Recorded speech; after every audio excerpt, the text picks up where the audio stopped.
démarrer l'après-midi par cette deuxième exemple d'opération. Alors, pour l'instant, vous êtes que tous les deux. Et j'ai bien peur que vous soyez que tous les deux. Nous avions invité pour cette troisième pardon, les services instructeurs du Grand Périgueux, dans le sens où c'est important de voir aussi comment un service d'instruction s'inscrit dans la démarche. Et puis, nous avions également invité un paysagiste pour vous accompagner. Et qu'aujourd'hui, il n'y a pas de paysagiste. Donc, mais nous avons un bureau d'études, VRD et géomètre. Donc c'est quand même important parce qu'il faut savoir que cette loi aujourd'hui, froisse les géomètres, plus ou moins, on va dire. En tous les cas, ça les agace. Parce qu'on pourrait avoir l'impression qu'effectivement, on va leur prendre leur boulot. En fait, ce n'est pas tout à fait juste. Et on est là, effectivement, pour s'en expliquer et montrer qu'effectivement, on peut tout à fait travailler ensemble et que chacun a son rôle à jouer dans cette dimension du projet urbain et du permis d'aménager. Donc, l'exemple qu'on va vous montrer traite d'une opération en Dordogne.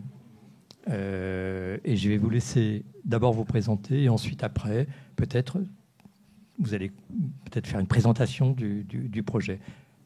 Vous avez des choses aussi à montrer. Donc, je vous laisse la main et la parole. OK. Eh bien, bonjour. Donc, comme Patrick l'a dit, on va présenter à deux. On devait être quatre, mais c'est pas grave. Donc, il y a Édouard Bourges à ma gauche, qui est géomètre et bureau d'études VRD. Il faut dire que nous, on a régulièrement l'habitude de travailler avec ce type de profil. Pourquoi ? Parce qu'on en a besoin. Quand on fait un lotissement, on a besoin d'un bureau d'études VRD. Et il y a des géomètres qui ont la double compétence VRD et géomètre. Et ça facilite quand même pas mal les choses. Voilà, que si on dissocie tout. Donc on va partir, Sophie, ouais. On va partir en Dordogne, dans la banlieue de Périgueux. J'ai choisi ce lotissement parce que en fait. D'abord, tu nous as pas dit qui tu étais. Ah oui, je suis Christophe Roachaud, excusez-moi. Je suis Christophe Roachaud, je suis architecte et urbaniste. Donc, je suis profession libérale installée à Bordeaux et j'ai la particularité d'être aussi une partie de mon temps dans le Lot-et-Garonne en tant que conseil au CAUE. Voilà. Sauf que là, tu nous présentes une opération. Donc là, je présente une opération, contrairement à ce qui est marqué dans le programme. Je ne mélange pas les choses. Je présente une opération en Dordogne en tant que libéral, voilà, et pas en tant qu'architecte CAUE, parce que d'une part, je ne travaille pas dans le Lot-et-Garonne et je ne mélange pas les deux missions. Voilà. Donc là, j'interviens en tant que professionnel libéral. Voilà. Donc on va vous présenter ce projet d'écolotissement. C'est un projet de lotissement communal, hein, ce n'est pas un lotissement privé. Donc on est en banlieue de Périgueux avec une pression assez forte au niveau de l'habitat. Je vais commencer par la commande. Pourquoi ? Parce qu'en fait, l'histoire que je vais vous raconter, elle est un peu moins idyllique que ce qu'on a vu ce matin. C'est pour ça aussi que je l'ai choisi, parce qu'on en a fait d'autres où tout se passe bien, on fait des maisons écolo, tout va bien. Là, je pense qu'on est arrivé à des choses à peu près correctes. Mais c'est vraiment ce qui se passe dans la réalité de 80% des commandes de lotissement. Et encore, là, c'est quand même une commande un peu atypique. La commande, en fait, il faut savoir que dans l'équipe municipale, il y avait une adjointe qui travaillait à la DDT, au service urbanisme, donc quelqu'un qui était un peu cortiqué, acculturé à toutes ces questions d'urbanisme et de lotissement. La banlieue de Périgueux, pour ceux qui connaissent, c'est énormément de lotissement, de maisons individuelles. On l'a là. Et Marsac-sur-l'Île, c'est un village-rue, essentiellement avec, je sais pas, 80% de maisons individuelles. On est dans la banlieue de Périgueux, encore une fois. Et puis, c'est une commune qui s'est développée, en fait, ici, dans sa partie ancienne, le long d'une voie de chemin de fer, donc c'est un village-rue. Et puis, là, on a un grand coteau, et toute la commune est venue coloniser le plateau. Donc, le village est en bas, et puis là, autour, on a des lotissements, des opérations successives, plus ou moins organisées, qui se sont faites depuis les années 60 à maintenant. Donc nous, on arrive, et là c'est assez important, dans une commune où c'est déjà parti, hein, il n'y a plus trop de place là en bas. Et puis, tout ça est urbanisable au PLU. Ça commence par là, les lotissements. Hein. Ça commence par les PLU. Et avant tout, les élus et les bureaux d'études qui font et les PLU et les techniciens choisissent en toute responsabilité de mettre en urbanisation tout ce territoire de plateau qui était avant agricole. Donc c'est un peu ça l'urbanisation des villes, enfin que tout le monde connaît ici. Hein. On ne se pose pas la question, on fait une commande il y en a une vingtaine d'opérations là-haut, on va en rajouter un. Voilà. Et par contre, les élus qui étaient là aux responsabilités depuis pas très très longtemps, avec cette personne, qui est une personne ressource, ils se sont dit, on va essayer quand même de faire un peu différemment, quoi. Et donc on a gagné cet appel d'offres, et avec l'équipe dont je vous ai parlé. Donc c'est une équipe qu'on voit pas toujours, hein, et c'était avant la loi CAP. C'est ça qui est important, et c'est l'intérêt de cet exemple-là, c'est qu'on a monté une équipe avec paysagistes, bureau d'études géomètre et VRD, et architecte urbaniste. Donc on était un peu de monde, on avait du temps aussi, ça c'est important. L'appel d'offres a eu lieu, ça je ne me rappelais plus, mais en 2011. Donc ça, c'était il y a longtemps. Et on a pris le temps de travailler en fait avec les élus, parce qu'à part cette dame, il y a eu un gros travail de pédagogie. Donc on est arrivé sur ce site. Donc vous voyez, voilà les opérations dont je parlais, et notre parcelle est ici. Et voilà un peu le paysage qu'on a sur le plateau, quoi, hein, des maisons, du diffus, enfin voilà ce qu'on peut voir dans énormément de périphéries et malheureusement de villages. Là, on est dans une périphérie d'une agglomération, mais dans les villages, on a ça aussi très fréquemment. Donc, dans le cahier des charges, déjà, il y avait des choses qui nous paraissaient être quand même très intéressantes. Le cahier des charges du maître d'ouvrage. Donc, il y avait quand même des volontés de travailler sur une voirie qui était un peu différente, sur de la gestion de l'eau pluviale et sur des espaces communs. Donc déjà ça nous a parlé d'entrée de jeu. Et après, opter pour une gestion raisonnée des espaces verts, ça c'était dans le cahier des charges, hein, qui a été faite par la commune, je pense un peu aidée par le CAUE, mais un tout petit peu. Non, mais c'est vrai. Et voilà. Donc, après, il y avait aussi cette idée de valoriser les terrains à bâtir, optimiser l'orientation des jardins, faire tout un travail sur l'implantation. Voilà. Un peu tout ce qu'on a. Je vais aller rapide parce qu'on a déjà parlé de toutes ces notions-là ce matin. Donc, ce qu'on a proposé, au départ, c'était un lotissement classique. Par contre, en discutant effectivement avec cet adjoint et autres, on a décidé de faire des ateliers. Donc on a fait des ateliers thématiques. Et puis dans notre mission, on avait une mission de visa. Donc ça, je vous en parlerai parce que ça, c'est toute une histoire de visa de projet avant dépôt de permis de construire. Donc on a travaillé vraiment avec les gens qui ont construit sur notre lotissement. Donc, enfin, avec les gens et surtout avec les constructeurs de maisons individuelles. J'en reviendrai plus tard.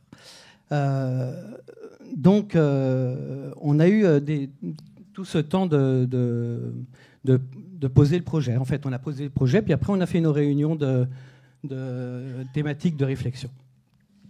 Donc, oui, il y a une chose que je ne comprends pas, c'est que le débat que tu as avec les accédants, les gens qui vont habiter, il est préalable au projet ou... Donc c'est des gens... Non, il n'est pas préalable au projet, à notre projet ici. On avait un visa sur les permis de construire qui allait être déposé sur les parcelles du lotissement. Mais ça, il l'avait pensé en amont.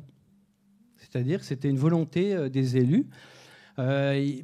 Alors, on avait une commande claire, c'était de faire des maisons individuelles, mais ils voulaient en fait qu'on fasse un cahier des charges pour faire des maisons individuelles, entre guillemets, un peu mieux que ce qui se faisait couramment. Voilà. La commande portait plus sur l'habitat que sur le tracé même des limites de cet habitat. Oui, c'est ça. Sur cette commande, ce volet-là, oui. On avait une commande de lotissement classique, entre guillemets, et une commande après de suivi des projets. Donc on avait un contrat long qui s'est terminé l'année dernière, puisque les 27 lots ont été vendus. Voilà. Donc on a répondu, après avec une posture de travail, parce qu'on essaye de faire les choses bien, même si c'est un peu compliqué, c'est un combat de tous les jours, les lotissements. Donc l'idée, c'était quand même de travailler sur cette notion de quartier, d'écolotissement, parce que ça, il voulait que ce soit écolotissement. Donc on a travaillé en fait sur on a vu les mêmes démarches un peu que ce matin qu'on a vu on a regardé un peu ce qu'il y avait un peu autour, les caractéristiques paysagères. L'idée c'était aussi de mettre en place des équipements, de ne pas faire que des lots libres et et travailler surtout sur le paysage. Donc l'idée c'était d'inscrire en fait ce lotissement dans une trame paysagère. Donc voilà un peu notre cheminement où on a des trames. Enfin, on a complété la trame paysagère qui existait. On a essayé de relier physiquement par des chemins doux où on peut aller en vélo, à pied et autres, et puis une desserte de voirie bien sûr. Mais avant tout, on s'est appuyé sur une trame paysagère qu'on allait reconstituer. Parce que je ne sais pas si vous vous souvenez, dans la première diapo, il n'y avait rien. On était sur un terrain vague. Donc là, tout ça, voilà. Donc l'idée, c'était de reconstituer une espèce de trame bocagère. Il y a des trames de circulation effectivement piétonnes et qui, comme par hasard, enfin, c'est pas par hasard, mais c'est bien pensé, on était sur la trame de l'eau parce qu'en fait, effectivement, on allait intervenir sur ce site-là qui était complètement imperméable, même si on a fait le maximum pour ne pas imperméabiliser tout, y compris de la voirie, mais ça, tu en parleras. On a quand même fait, il y a des bassins d'orage, voilà, dans les points bas, et puis il y a toute cette trame. Et puis, cette trame paysagère, en fait, on s'est dit, c'est un espace public, comme le disait Graziella ce matin. Effectivement, on met des arbres, des bancs et tout ça. Il n'y a pas besoin d'installer des jeux qui coûtent la peau des fesses. Enfin, là, tout le monde va aller jouer dans cette trame-là de paysage, et il y en a un peu partout. C'est pas 10%, là on est sur quasiment 35% d'espaces qui ne seront pas vendus. Ça c'est important. C'est pas les 15% qu'on avait dans le PLU, on a été bien au-delà. Et tout ça en fait, c'est pareil, ce qu'a dit Graziella Barsac ce matin, nous on savait très bien que malgré notre mission de visa, on savait très bien ce qui allait arriver comme type de projets sur ces parcelles-là. Donc, on a décidé volontairement de créer un paysage, d'ancrer le projet dans ce grand territoire et de faire un projet paysager et de travailler sur les franges. Voilà. Donc, ça donne un peu... Aujourd'hui, c'est le projet paysager qui induit, on va dire, à la fois le foncier qui va arriver. Ben là, voilà. C'est lui qui fixe effectivement un peu la. Exactement. C'est ce qui a un peu dicté notre démarche ici. C'est pas à chaque fois pareil. Donc là, on voit très bien la trame qui a un peu guidé un peu notre projet avec une desserte principale qui est ici. Et puis après, il y a des dessertes secondaires et autres. Mais effectivement, c'est le projet paysager qui a tout cadré. Et ce qui est intéressant, enfin ce qui me paraît intéressant aussi dans ce projet, c'est qu'on a travaillé aussi par grands îlots. Et on va voir, tout ça, ça devait être construit avec des maisons individuelles au départ. Et au fur et à mesure, vous voyez, voilà, ça c'est nos premières esquisses. Voilà, on est parti de ça et on est arrivé à ça. Et nos premières esquisses, vous voyez, il y avait plein de petits lots. C'est des lots qui vont à peu près de 500 à 800 mètres carrés. Oui. Est-ce qu'on peut dire que la densité des lots pourrait compenser le fait que l'emprise paysagère prend davantage en pourcentage de surface que habituellement? Est-ce qu'on peut dire ça? Oui, on peut dire ça, oui. Même si la densité aurait pu être plus grande encore. On le verra. Parce qu'en fait, quand on a avancé en fait, dans le projet, on s'est donné du temps. Et on a sorti 2 macro-lots, ici et là, je crois, si mon souvenir est bon. Oui, c'est ça. Cynthia, oui, c'est bon. Je sais pas. C'est bon. Oui, parce qu'il y a l'architecte qui a fait les. En fait, on a décidé avec les élus, en fait, eux aussi, ils avaient une opportunité de travailler avec Périgordia, qui est le bailleur social local, et de faire 2 macro-lots où on a fait des maisons. Enfin, Cynthia Pfeiffer a fait des maisons en bande groupées. Et là, effectivement, on atteint encore plus notre but, effectivement, de densité. Mais on l'a fait sur 2 macro-lots.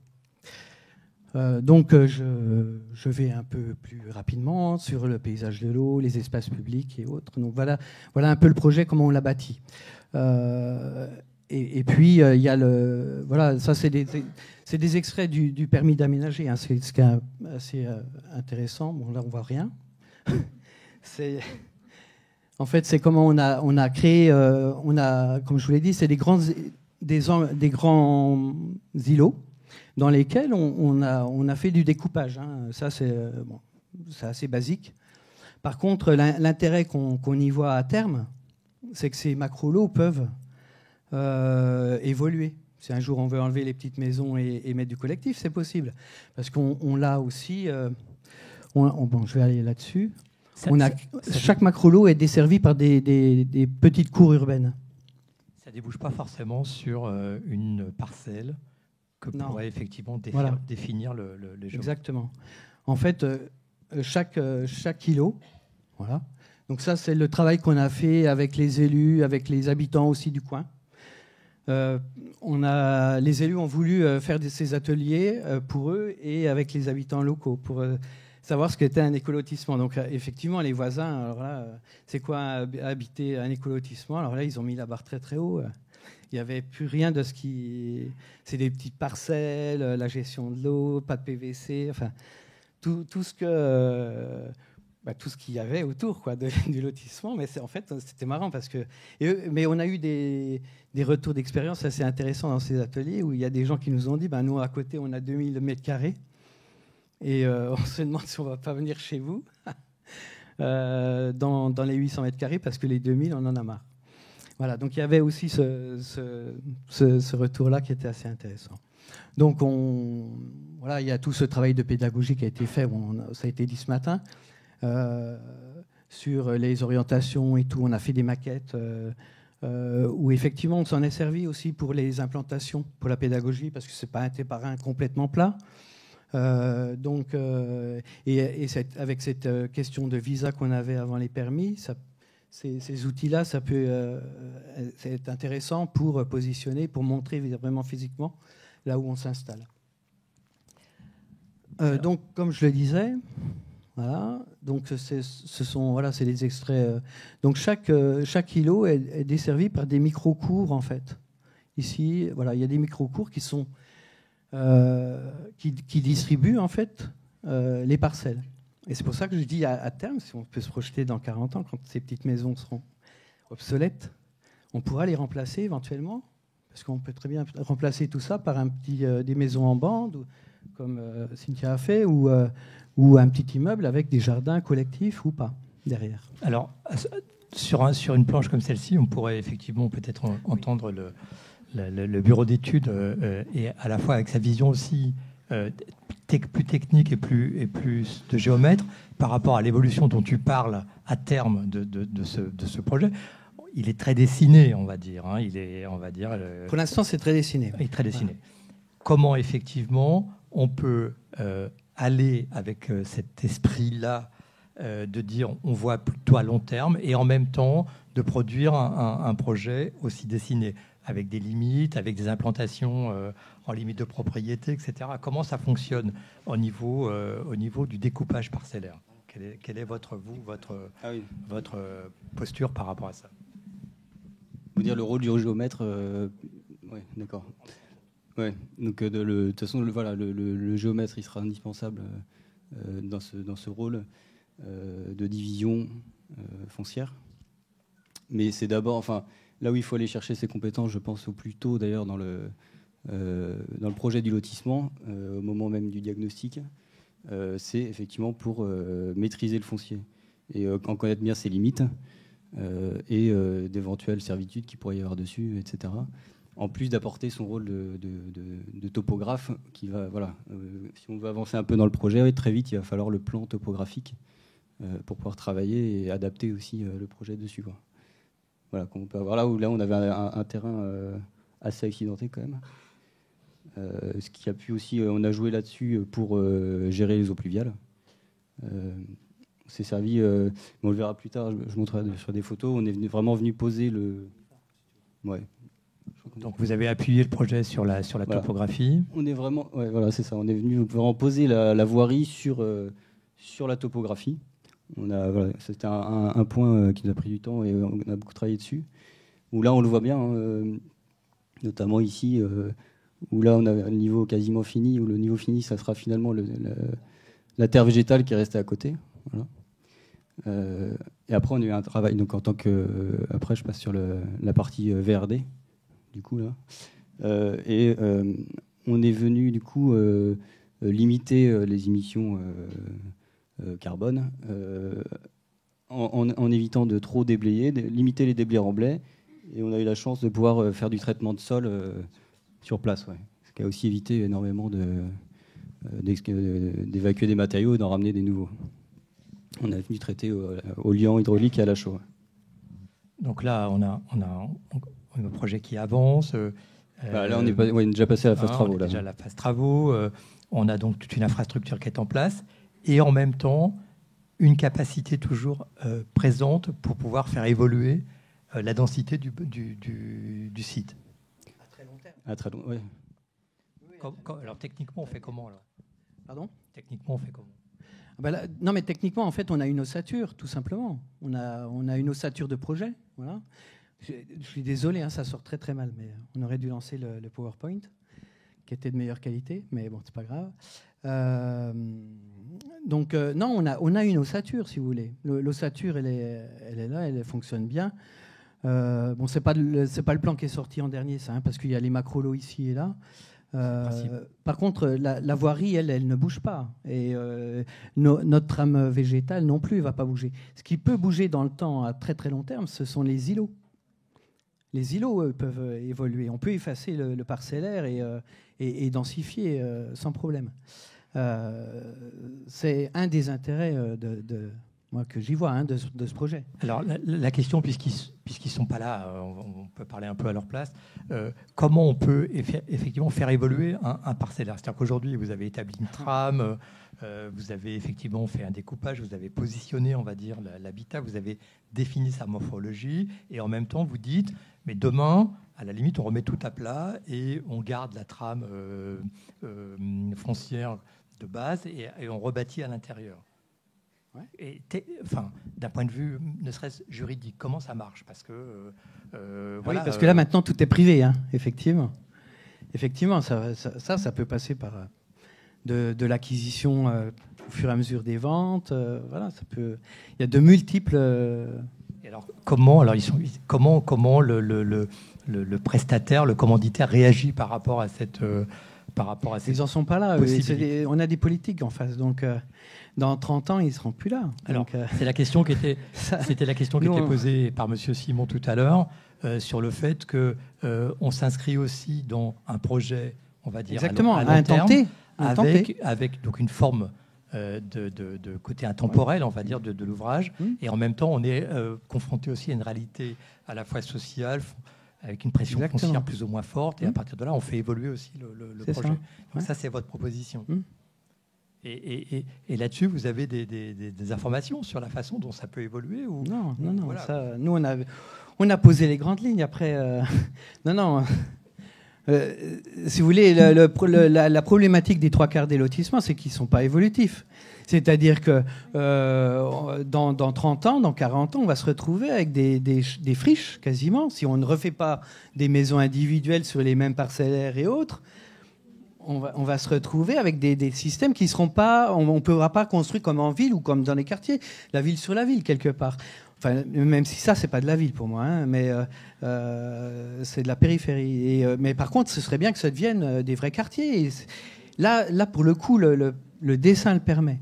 Mais les 3/4 du temps, les dessins des lotissements, en fait, comme ils sont faits, c'est une procédure, hein, mais la forme qui sort avec les maisons individuelles, elle ne sera pas vraiment évolutive. On ne pourra pas faire évoluer les choses. Voilà. Aujourd'hui, enfin, je sais pas, je me dis, un lotissement déjà en place, comme on voit effectivement la périphérie, comme on réhabilite aujourd'hui un grand ensemble, on décide de réhabiliter le lotissement. Est-ce que ça, c'est une démarche sur laquelle on pourrait effectivement aujourd'hui être amené à réfléchir ? Oui, c'est ça. Moi, je pense que c'est effectivement là, c'est un peu, c'est pas de la science-fiction, mais c'est demain. Et effectivement, demain, il va falloir réfléchir à comment on fait évoluer des lotissements de ce type, purement individuels, où on n'a pas un groupement comme nous qui avons posé les lignes, et puis après des archis qu'on construit. Comme on parlait tout à l'heure du hameau de Noailles, effectivement, c'est des exemples très réussis qui vont vivre et encore très longtemps, qui vont se réhabiliter et autres. Là, on n'est pas tout à fait sur le même produit. En fait, là, ça s'arrête en fait à la production de la maison individuelle. On en est là. Alors, parlez-moi de justement, vous avez réfléchi un peu ensemble. Parlez-moi de ce travail, la façon dont chacun a pu effectivement aborder cette problématique, comment chacun a pu apporter sa pierre sur ce travail, comment ça s'est fabriqué en fait tout ça. En fait, on l'a fabriqué en fait tous les trois depuis le début, dès les esquisses que je vous ai montrées. En fait, on a réfléchi avec. Edouard n'était pas là à l'époque, mais c'était un de ses collègues. La gestion de l'eau, par exemple, on y a pensé d'entrée de jeu dès qu'on a fait nos dessins de trames paysagères. Et là, effectivement, la complémentarité, elle est très très importante entre le bureau d'études, là pour le coup bureau d'études, le paysagiste et l'architecte urbaniste. Dès qu'on a mis posé nos grandes lignes, effectivement, les questions techniques de combien d'eau fallait retenir, qu'est-ce que c'était ce paysage-là, comment on allait faire la route, effectivement. On a choisi une route qui suit les courbes de niveau. Comment on n'allait pas excaver, comme d'habitude, 80 cm et puis après charrier de la terre avec des camions et tout, et traiter sur place. Donc ça, c'est du travail qu'on fait ensemble. Alors, les solutions techniques et autres. Et après, ça se retrouve... Attendez, on va revenir. Parce que là, il y a quand même des choses intéressantes. C'est le passage à l'opérationnel. Et comment... on en parlait ce matin. Avant le passage opérationnel, il y a quand même quelques obligations nécessaires. Celle d'être en accord avec, on va dire, un élu ou des élus référents par rapport au projet, et puis un règlement d'urbanisme, et puis un dépôt, donc l'obtention d'un permis d'aménager. Donc, là, on va dire, quand on passe la phase opérationnelle, c'est là qu'on a déjà acquis tous ces points-là. Par contre, je ne vous ai pas trop entendu parler de ce rapport-là. Les élus sont partie prenante, ils ne sont pas partie. Oui, ça, on a été... une fois qu'on a fait nos ateliers là, sur les orientations, les modes d'habiter, sur la mitoyenneté, parce que c'est un lotissement où on était obligé de se mettre sur une des limites, voilà, mitoyenne. Ça, les élus ont soutenu complètement le projet. Et encore, ils le soutiennent. Enfin, ils trouvent que pour eux, c'est réussi. Et la question, le rapport au service instructeur, par rapport à l'élaboration de l'étude du projet, par rapport aux questions que vous posez, la façon dont vous vous projetez, comment effectivement vous travaillez avec le service instructeur pour arriver effectivement à ce résultat. Alors eux, ils ont été associés pareil assez rapidement, avant le dépôt du permis. On avait déjà rédigé une partie du règlement de lotissement et on les a associés d'entrée de jeu avant le dépôt. Pourquoi ? Parce que d'une part, c'est eux qui allaient instruire, donc, et ça, la préinstruction, ça fait beaucoup de choses quand même. Parce que quand les instructeurs connaissent un peu le projet, c'est du temps gagné pour tout le monde, quoi. C'est-à-dire que nous, on a rectifié 2-3 choses, hein, parce que malgré tout, il faut respecter le PLU. Sur certains points, on avait été un peu plus loin. Par-dessus le PLU, on a mis un règlement assez un peu contraignant quand même. Et ce travail avec les instructeurs, il a été très intéressant. Puis après, tous les visas qu'on a fait avec les gens qui ont construit, on l'a fait avec les instructeurs. Ils étaient là, ils étaient présents, en rappelant les règles aussi aux CMistes, enfin, constructeurs de maisons individuelles, et aux porteurs de projets. Donc pourquoi c'était intéressant, parce qu'il n'y avait pas que moi qui parlais. Et elles expliquaient voilà, les règles d'urbanisme, pourquoi, comment. Voilà. Donc aujourd'hui, il y a personne qui vient implanter sa maison, il a son contrat avec son constructeur, il vient présenter son permis de construire ou son futur permis de construire, il vient voir le service instructeur, il vient vous voir et à partir de là, ensemble, vous définissez le fait que le projet du constructeur s'inscrit dans la démarche que vous avez voulu initier au départ. Oui, c'est à peu près ça. C'est à peu près ça. Ouais. Et le service instructeur, du coup, valide. Voilà. Avec... Il prévalide. Il y a des prévalidations du projet avant qu'ils aient le visa. Donc c'est que de la préinstruction. C'est-à-dire, et c'est là où en théorie, où nous on était très contents parce qu'on se disait, on va pouvoir faire évoluer les projets de maison individuellement. Mais par contre, avec les CMI, c'est très compliqué. Par contre, la préinstruction, ça c'est quelque chose qui est primordial, qui devrait se faire. Je parle aux élus, s'il y en a dans la salle, et aux instructeurs, quand on peut. Quand les professionnels, surtout maintenant qu'il y a des architectes, des paysagistes, sur les lotissements, quand il peut y avoir une préinstruction qui est faite, ça c'est intéressant pour tout le monde. En fait. Parce que c'est peut-être aussi la dimension du permis d'aménager tel que vous le concevez, c'est-à-dire qu'on ne remet pas en cause la dimension formelle de l'habitat dans le sens où il appartient un peu à chacun en fonction de ses moyens, en fonction de sa culture, etc., en fonction de sa demande et de son usage. À partir de là, la mission que vous pouvez vous avoir, c'est d'accompagner, c'est-à-dire de dire, attendez, la fenêtre, peut-être que si on la met plutôt de ce côté-là, plutôt que de cet autre côté, ça marche pareil, et en même temps, c'est toujours une fenêtre qui vient dans un mur. Voilà, ça c'est votre job. Exactement. Donc, je vais avancer là-dessus aussi. Bon, ce qu'on disait ce matin, c'est pareil, un permis avec architecte et paysagiste, on le voit très vite. Ça, c'est des extraits du PA2. Volontairement, le PAPE, il n'existait pas. Et puis, pour moi, c'est quelque chose d'un peu abstrait. Les vraies pièces légales, elles sont là. C'est du PA1 au PA9, ou même plus, à 10, même 12, 9, les PA9. Elles sont là, les pièces légales, qu'on doit signer et qu'on doit faire. Effectivement, quand il y a un paysagiste dans l'équipe ou un architecte, on sort des pièces comme ça. Voilà, ça, je parle aux instructeurs. C'est-à-dire que quand il n'y a pas des pièces comme ça, voilà, c'est qu'il n'y a pas vraiment de travail. Et que nos confrères, ils ne sont pas là. Donc, mais ça a été dit ce matin. Donc, ça, on l'a vu un peu. Voilà, ça, c'est des extraits, en fait, du PA. Alors, il y a des pièces techniques, comme ça, il n'y a pas que des pièces... Bon. Moi, ce qui m'intéresserait, c'est de voir si dans la salle, il n'y a pas des gens personnes qui veulent intervenir par rapport à cette présentation, à ce... Attends, je finis un peu. Il y a, le règlement... Oui, autrement, je prends les questions. Hein, si. Le règlement, il était pareil. On a travaillé sur le paysage. On est en retard ou pas? Non? Oui. Ah oui, bon. Donc, Donc on a réglementé des choses qui nous paraissaient primordiales, mais ça c'est pareil. Donc la clôture, les haies, ça a été préverdi aussi. Il y a une grande partie des haies qui ont été plantées en amont.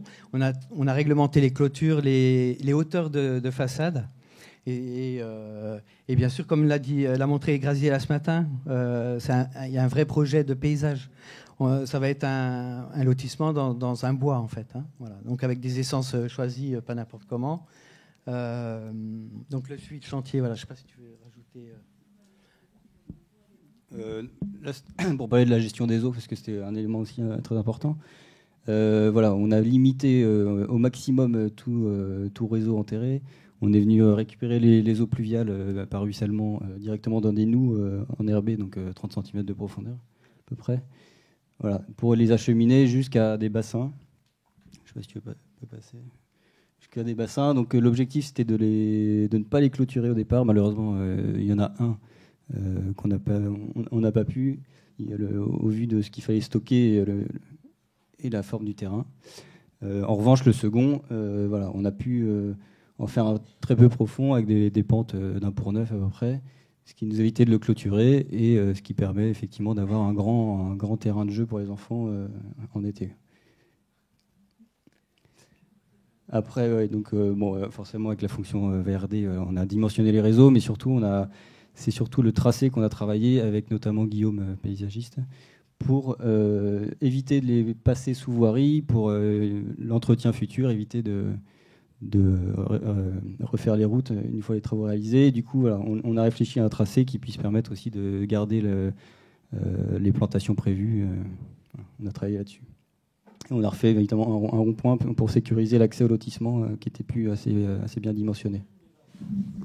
Donc là, on a une conjoncture en fait de tracé de réseau et à la fois sous le sol et au-dessus. C'est-à-dire ça dessine aussi la strate vière, on va dire, du lotissement tout à fait. Du projet.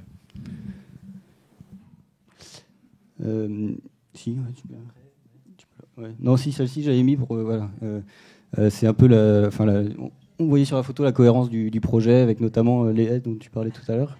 On est venu planter côté espace public. On avait discuté pour savoir de quel côté on les mettait. Et effectivement, avec ce qu'a pu apporter le géomètre expert qui était sur le projet à l'époque, ayant l'habitude vraiment des limites et des domaines privés, domaines publics, savait que les haies ne seraient pas forcément entretenues et ça ne serait pas durable. Il valait mieux mettre la charge, malheureusement, sur la commune, mais pour pérenniser les haies. Et puis on est venu mettre donc des coffrets en acier Corten pour habiller tous les coffrets. Voilà, on les voit ici, avec le mobilier urbain. Donc vite fait, donc les maisons en bande, qui sont quasiment finies maintenant, où ça donne déjà une autre forme urbaine. Voilà. Ça c'est pareil, les photos sortent pas bien, mais il y a des cheminements, et on a travaillé avec une partie du paysage existant. Il y avait une partie, ça c'est intéressant, où on vient s'installer aussi, de manière un peu soft dans cette structure. Le peu de structure qu'on avait, on l'a utilisé à bon escient. Et après, il y a des vergers, des tables de pique-nique qui ont été faites. C'est vrai que j'y suis retourné, ça a l'air de vivre correctement, quoi. Donc il y a une voirie toute simple, des petits aménagements. Voilà, le bassin d'orage, il est là. Donc effectivement, c'est une grande prairie, ce qui est relativement simple et qui ne se voit pas en fait quand il pleut pas. Voilà, on a ce paysage, tout simplement. Des cheminements pas revêtus. Et ce rapport-là, en fait, avec ce type de réalisation, tout de suite, on a une façade, on pose des choses qui viennent encadrer, en fait, même si là, c'est pareil, la photo, c'est les maisons qui sont faites, et le préverdissement et la clôture, mais on n'a pas tout à fait la même densité, la même image. Voilà. Est-ce que c'est pas une marque de réussite, justement, de ne pas avoir de traces justement de construction par rapport à la continuité du paysage. C'est-à-dire que est-ce que c'est pas à ce moment-là qu'on peut estimer qu'on a réussi au niveau paysager, effectivement. Quand on a ces visions-là, tout à fait, oui, effectivement. Là, on a un peu de satisfaction. Oui. Alors, il y a des questions dans la salle. Est-ce qu'on a des micros? Oui. Je sais pas si moi,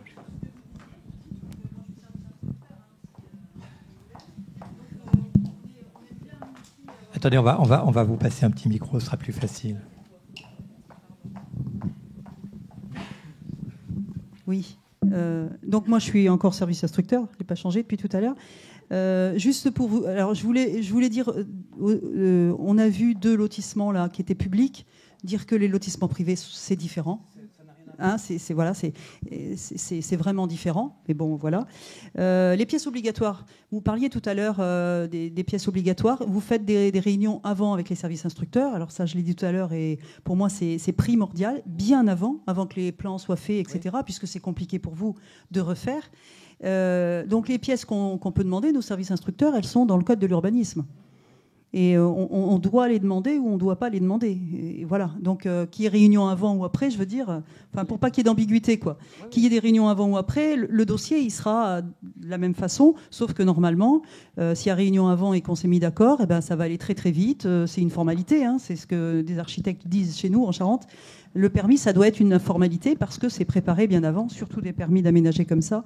Mais il y a plein de choses qui sont belles à voir, qu'il faut mettre en place, mais on a quand même, vous disiez que c'est pas toujours facile, c'est vrai, parce qu'il y a un règlement de PLU et il y a des OAP, et les OAP, c'est vraiment, ça commence au PLU, l'aménagement, toujours, parce que les OAP ne permettent pas toujours de faire des choses qui devraient être faites, et même des fois, ça va très très loin, ça interdit un aménagement cohérent, etc. Donc c'est déjà la planification qu'il faut vraiment réfléchir à ça. Surtout aujourd'hui où, dans les PLU, on n'a plus besoin, normalement, entre guillemets, on peut le faire, de mettre des règlements écrits. Les OAP, souvent, maintenant, c'est elles qui commandent un petit peu les choses. Je voulais dire aussi, par rapport au pluvial, parce que nous, on rencontre dans toutes les communes des gros soucis de pluvial. Hein. Je pense que s'il y a des maires ici, c'est toujours un problème. Donc, on y fait très attention, nous, c'est aussi service instructeur. Vous y faites attention, mais nous, on a les moyens, on consulte les gestionnaires des réseaux, etc. Et on demande des noms. Enfin, ça, il faut y faire attention, c'est très, très important. Le pluvial qui va chez les voisins, qui va partout. Mais on y fait aussi, nous, très attention. Mais d'où encore l'intérêt de se voir avant et de discuter. Parce que dans les réunions d'avant, nous, on met autour de la table l'électricité, l'eau, etc. etc. Hein. Et puis le paysagiste, l'architecte et les géomètres quand il y en a. Je dois dire aussi quand même que nous, souvent, depuis la loi CAP, autour de la table, on n'a souvent que des géomètres. Donc, on en parlait tout à l'heure avec des messieurs, que des géomètres, ça veut dire que l'architecte, à quel moment il est présent dedans? Là aussi, c'est un signe. Parce que souvent, en avant-projet, on n'a pas l'archi, ni le paysagiste. Donc, c'est peut-être à réfléchir, vous, alors des architectes. Mais bon, nous, il nous faut la signature sur le CERFA, hein, donc on ne peut pas vraiment aller beaucoup plus loin. Voilà ce que je voulais dire en tant que service instructeur. Il faut vraiment qu'on travaille main dans la main. Et on est là, même si on est, qu'on a des règles et tout ça, on est là vraiment main dans la main. Mais on a des règlements qui font que des fois... Alors tout à l'heure, excusez-moi, je suis un peu longue, on disait... on a vu ce matin un lotissement où on avait une implantation, soit à l'alignement, soit en limite. On fait attention parce que maintenant, il y a un nouvel article, il date de 2007, mais il n'a pas toujours, il est pas encore rentré. C'est que si le PLU ne dit pas le contraire, nous, on applique le règlement à la totalité du lotissement. Ça veut dire que le lot, si ce n'est pas prévu dans le règlement du PLU, on prend la totalité du lotissement pour toutes les règles d'urbanisme, c'est-à-dire l'implantation par rapport aux limites séparatives. Ça va être la limite du lot. Ça vous posera, vous, problème quand vous voulez faire des aménagements spécifiques. C'est-à-dire, tout à l'heure, on disait soit l'alignement, soit en limite... mais ce n'est pas la limite du lot, c'est la limite de la totalité. Ça, et aujourd'hui, c'est comme ça le commun. C'est la totalité du lotissement. Et si le règlement du PLU précise que ça sera pris lot par lot, là, on regarde lot par lot. Faites attention à ça. Alors, mettez des zones non édificantes, des choses comme ça, parce qu'autrement, nous, on va traiter l'enveloppe. Ça, c'est... Hein, et ça date de 2007, et pourtant, tous, autant qu'on est, on n'a pas encore bien intégré ça. C'est important pour vous. Bon, en tout cas, alors il y a une question ici, une intervention ici, il y en a une autre là-bas. Moi, simplement une petite précision d'importance pour rassurer peut-être certains d'entre vous. Le plan de composition a également une valeur réglementaire. Donc, alors, il est important effectivement que vous fassiez un choix qui est éminemment stratégique, de savoir si vous allez appliquer les règles du PLU au périmètre ou à la parcelle ou au lot. Ça, c'est un point vraiment essentiel, puisque derrière, notamment l'emprise maximale, les prospects, voire les règles de constructive vont énormément varier. Je pense que nous avons un géomètre qui est devant moi, qui en parlera peut-être tout à l'heure, mais le plan de composition, il est vraiment fondamental et c'est ce qui permet... Pardon ? Je n'ai pas terminé, excusez-moi. C'est vraiment un point essentiel, puisque lorsqu'on se retrouve en phase d'annulation de gros cours contentieux, à la fois sur le permis d'aménager et derrière les permis de construire, c'est systématiquement un sujet qui conduit à l'annulation du permis d'aménager et des permis subséquents. Voilà. Alors, moi, par rapport à ces deux interventions, je trouve vraiment important, effectivement, qu'il y ait cette phase de dialogue. Elle est essentielle, parce qu'effectivement, vous avez une façon, les instructeurs, vous, d'interpréter, en tous les cas, ou de gérer cette situation avec votre vision d'instructeur, qui prend ses précautions par rapport à un règlement. Et je pense que c'est important que les praticiens aient connaissance aussi de la façon dont vous allez aborder cette question pour pouvoir aussi faire une présentation des projets qui soit, on va dire, en correspondance, de façon à ce que nous soyons tous sur le même plan d'analyse, on va dire, ou d'interprétation des choses. Je pense que, au-delà du permis d'aménager, je pense que la problématique de l'instruction, elle est fondamentale. C'est pour ça d'ailleurs qu'on vous a invité, et on vous remercie d'ailleurs d'être présent, c'est que souvent, les praticiens, paysagistes, architectes, urbanistes sont souvent un peu en opposition avec la façon dont ils vont être, analysés au niveau de l'étude. Et souvent, il y a des incompréhensions de part et d'autre sur ces questions-là. Donc, il est important qu'il y ait un dialogue entre nous sur ces problèmes, sur ces questions-là, de façon à ce que nous ayons la même vision globale. Ce qui est important, c'est le projet et la façon dont on va effectivement construire ce projet. Donc, on ne peut pas faire l'économie, on va dire, d'imposer une idée sans forcément avoir la précaution de savoir dans quoi ça s'inscrit et comment ça s'inscrit. Il y avait une question là-bas. Merci.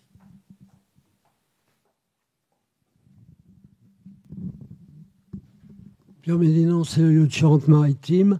Est-ce qu'il est possible de connaître le budget d'ensemble de l'opération, le montant total des honoraires et la répartition des honoraires entre les différents intervenants? En ordre de grandeur. Pardon, oui, un ordre de grandeur. Parce que je ne me rappelle plus. Non, c'est pas que je ne veuille pas le dire. Moi, il y a toute transparence. Je crois que c'est une opération de un peu moins de 500 000 euros, à peu près. Donc les lots sont vendus entre, si mon souvenir est bon, pour les tout petits lots, 25 à 35 000 euros, je crois, pour les plus grands. Donc c'est 500 000 euros. Au départ, c'était 56 lots. Il y a une deuxième phase à venir pour l'instant, mais qui n'est pas faite. Là, on a fait 27 lots individuels et il y a les maisons en bande. Je crois qu'il y en a 12. C'est ça, voilà, 12. Donc 27 plus 12. Donc 500, ouais, à peu près 500 000 euros, on va dire. Les honoraires, c'était 6,5%. Et puis la répartition, je crois que c'était proche des 30-30-30. Hein, c'est à peu près ça. Ouais. Et d'ailleurs, on en fait d'autres. Là, à Saint-Olé, je sais pas, tu as un peu plus. Mais c'est à peu près ça. À chaque fois, on essaye d'avoir une répartition à peu près équitable avec le bureau d'études et le géomètre. Voilà. Enfin, le géomètre, lui, a sa partie géomètre, bien sûr, à part. Hein. Le bornage et autres, c'est pas compris dedans. Hein. Voilà.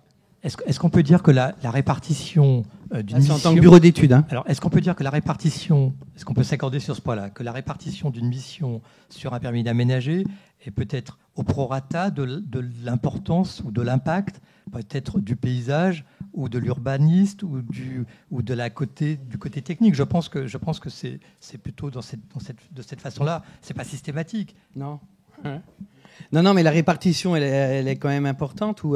En fait, là, tu peux parler, hein, Édouard, mais Édouard est bureau d'études et géomètre. La partie géomètre, on la met de côté parce que c'est une mission à part. Excusez-moi aussi, les 6,5%, c'était sans le permis d'aménager. C'était à part le permis d'aménager. Et la mission pédagogique, elle était en plus. Enfin, on a fait un livret pour les habitants, en fait. Voilà. Mais cela dit, non, c'est pas à chaque fois qu'on a le plan masse et on définit nos honoraires. C'est pas ça. Enfin, le contexte. En fait, il faut qu'il y ait une part à peu près équitable entre les professionnels qui interviennent sur le projet. L'architecte, effectivement, s'il se contente de 10%, effectivement, il va pas bosser et puis il va signer, quoi. Enfin. Donc, il faut mettre en place une méthode de travail et un partage aussi des honoraires.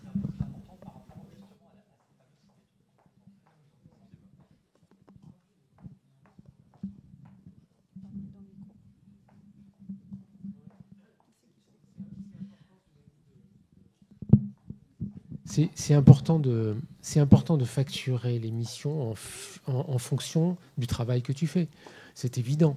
Donc, on a d'abord la partie autorisation qui doit être où l'architecte fait un devis pour le permis d'aménager et ensuite fait un devis pour la maîtrise d'œuvre. C'est deux choses totalement différentes. Le permis d'aménager et la maîtrise d'œuvre, c'est deux choses totalement différentes. Ouais. D'ailleurs, les contrats sont faits selon que vous êtes maître d'œuvre ou simplement auteur du permis d'aménager, vous n'avez pas les mêmes contrats. Si vous êtes maître d'œuvre, vous avez un contrat de maîtrise d'œuvre traditionnel. Là. Si vous êtes auteur du permis d'aménager, vous avez un contrat de l'ordre. D'accord ? Exactement. Dans lequel vous déclarez que 30% du montant des travaux à la MAF. C'est très clair. Et ensuite, les missions qui viennent après d'assistance à la commercialisation et visa sur permis de construire, c'est en plus. Évidemment, sinon on ne va pas s'en sortir. Hein. Voilà. Je voulais aussi répondre à la première question qui était posée, parce que c'est vraiment très important. C'est avec les services instructeurs. Des fois, c'est vrai qu'on a des débats sur la question de savoir comment on applique la règle du PLU. Voilà. Il n'y a plus d'ambiguïté depuis 2007 dans le code de l'urbanisme quand on est dans un permis d'aménager. Dans une ZAC, ça restait une ambiguïté. Parce que le fameux article qui a changé 3 fois de numéro depuis 2007, qui dit que justement dans une opération d'aménagement, les règles de recul, toutes les règles du PLU, les règles du règlement s'appliquent à l'ensemble du projet et non pas à la parcelle. Ça, c'est dans le code de l'urbanisme. Ce même article, dont j'ai oublié le numéro, excusez-moi, parce qu'il a changé 3 fois, dit bien que ça s'applique au permis d'aménager. Mais il ne dit pas que ça s'applique aux ZAC. Donc on avait un petit sujet dans les ZAC, mais pas de sujet dans les permis d'aménager. Dans les permis d'aménager, très clairement, sauf si le PLU dit le contraire, on est bien d'accord, d'une façon générale, les règles de recul, quand on observe des règles de recul, c'est les règles de recul des constructions en limite de l'opération, pas à l'intérieur de l'opération. Voilà, c'est très clair. De même pour le CES et de même pour le COS, mais il n'y a plus de COS. Voilà, ça c'est vraiment très clair. Hein, il n'y a plus de sujet là-dessus. Ouais. Christine. Oui, c'était par rapport à la répartition. Je trouve 30-30, c'est super. Mais ça nous amène à qui fait quoi dans l'équipe pluridisciplinaire.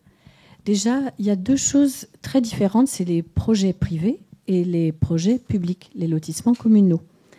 Et puis aussi, un lotissement communal, en général, c'est un appel d'offres. Et souvent, c'est tout compris, c'est-à-dire des premières esquisses, études préliminaires, jusqu'à la livraison. Et comment on répartit ? Et qui fait quoi ? Est-ce que l'architecte, il s'arrête au permis d'aménager ou est-ce qu'on continue ? Quand l'architecte il est mandataire, on continue. On ne paye pas la même assurance d'ailleurs. Voilà. Et dans ce cas-là, voilà, qui tient le chantier ? Quelle est la part voilà, qui tient le chantier ? Qui fait le DCE ? Est-ce que c'est le paysagiste ? Quelle est la part de l'architecte ? Est-ce qu'il est urbaniste? Et en fait, il y a plein de configurations. On ne peut pas tout formater. Et c'est vraiment une question d'équilibre, parfois mais le sujet auquel on est confronté, c'est sur les plus petits marchés, quand les honoraires sont un peu serrés ou des collectivités avec des petits montants. Et c'est vrai que c'est un marché concurrentiel. Et qu'aujourd'hui, on fait des équipes, mais quand on veut que notre équipe gagne, on sait qu'il ne faut pas mettre trop d'hono. Alors, quelle sera la part de l'architecte? Est-ce qu'il peut se permettre d'aller au bout et d'être mandataire et de tenir l'opération jusqu'au bout? Alors là, je pose que des questions, mais on sera tous confrontés à ça. Et c'est pour ça que la question du qui fait quoi dans l'équipe, c'est vraiment important. Et il n'y a pas de dogme par rapport à ça. Alors le message est quand même essentiel pour les élus, c'est-à-dire, premièrement, un contrat qui définit effectivement le cadre des missions et leurs limites. Et qui dit contrat dit effectivement aussi garantie derrière. Ça a été dit, Christophe, c'est-à-dire qu'un contrat, c'est l'assurance, on va dire, que la mission d'abord soit assurée, et ensuite elle est garantie par notre contrat d'assurance. Et je crois qu'il va falloir arrêter de parler aussi de pourcentage d'honoraires et réellement parler de temps passé sur l'affaire. Parce que c'est quand même archaïque le pourcentage, je trouve. Et quand on a des petites opérations, justement, justifier ces honoraires avec un pourcentage qui s'élève à 16% ou 20%, parce que forcément, c'est inversement proportionnel au montant des travaux, les honoraires, il faut parler en temps passé et à la répartition des co-traitants en temps passé. Je trouve que c'est là l'essentiel et c'est la transparence aussi avec le maître d'ouvrage. Oui, puis même à l'intérieur de l'équipe aussi. Alors, moi, Olivier Lefebvre, je représente l'AMAF.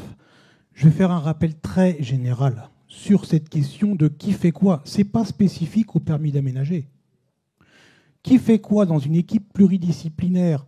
Vous l'avez rappelé, Monsieur Vétier, il faut déjà que le maître d'ouvrage fasse un contrat qui définit la mission de l'équipe de maîtrise d'œuvre. Très bien. On se met dans un marché public et même dans un marché privé. Il faut que l'équipe de maîtrise d'œuvre passe un contrat entre elles. Ça s'appelle une convention de répartition des tâches. Je me fous personnellement de savoir comment vous répartissez les honoraires. C'est qui fait quoi. En temps passé, je ne sais pas comment vous répartissez ça, mais j'ai une mission qui est normée la plupart du temps.